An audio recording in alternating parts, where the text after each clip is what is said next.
ওমা, কেবলই না এখানে ঘুমিয়েছিল, গেল কোথায়? আজু, ডিজে, আয় ডিজে।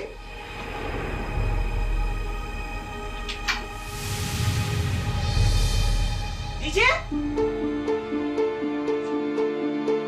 আয় ডিজে, আয়। তুমি আমার বিছানায় ঘুমাচ্ছ কেন? ওঠো ডিজে, ওঠো। কি হয়েছে তোমার? সকাল হয়ে গেছে নাকি? এত টাকাটাই করছো কেন? একদম ঢং করবে না আমার সাথে। তুমি আমার বিছানায় ঘুমাচ্ছ কেন? হ্যাঁ, তোমাকে না আমি দেখলাম সোফায় ঘুমাচ্ছ, তুমি কখন আসলে বিছানায়? হ্যাঁ, আমি তো সোফাতেই ছিলাম। তারপর না হঠাৎ করে আমার কোমরটা এত ব্যথা করছিল, তারপর আমি তোমার কাছে এসেছিলাম কিছু ওষুধের জন্য। আমি রুমে এসে দেখি তুমি রুমে নেই। তারপরে তন্ন তন্ন করে পুরোটা বাড়ি খুঁজলাম, তুমি কোথাও নেই। আমি কি করব বলো? পরে আমি বিছানায় এসে শুয়ে পড়েছি। ও হ্যাঁ, তোমার বিছানাটা যা নরম, কি আরাম। আমার ব্যথাটা চলেই গেছে। একদম মিথ্যে কথা বলবে না, খবরদার। আরে মিথ্যে না, সত্যি আমার না কোমর ব্যথাটা চলে গেছে। আমি তোমার কোমর ব্যথার কথা বলছি না ডিজে।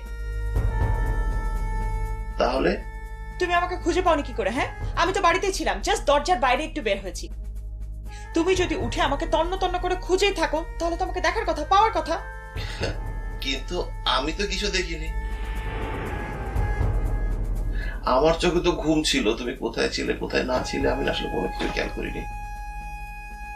আচ্ছা বাদ দাও না, আমার না প্রচন্ড ঘুম পেয়েছে, তুমিও ঘুমিয়ে দাও। ডিজে, ডিজে তুমি এখানে ঘুমাবে না, ওঠো ওঠো ডিজে। আরে কি যন্ত্রণা ডিজে। ধ্যাত্তেরি।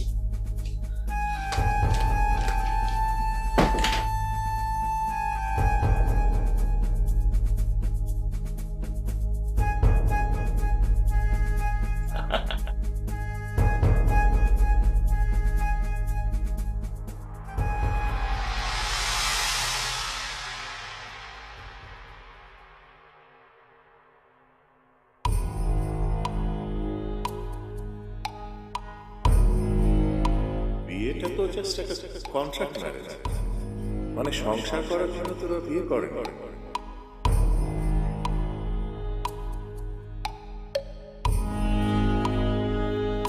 ইভানা ইমিগ্রেন্ট হবে, বিয়েটা জাস্ট একটা প্রসেস মাত্র।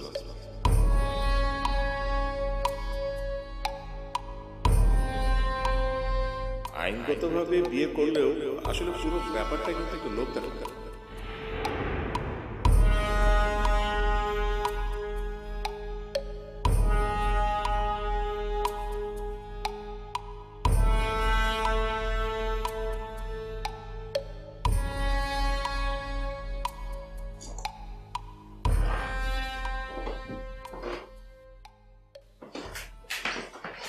আঙ্কেল, আমি তোমাকেই খুঁজছিলাম। আঙ্কেল, আপনি একটু ওনাদের সাথে বসেন, গাড়িতে জামা কাপড় আছে, আমি একটু চেঞ্জ করি।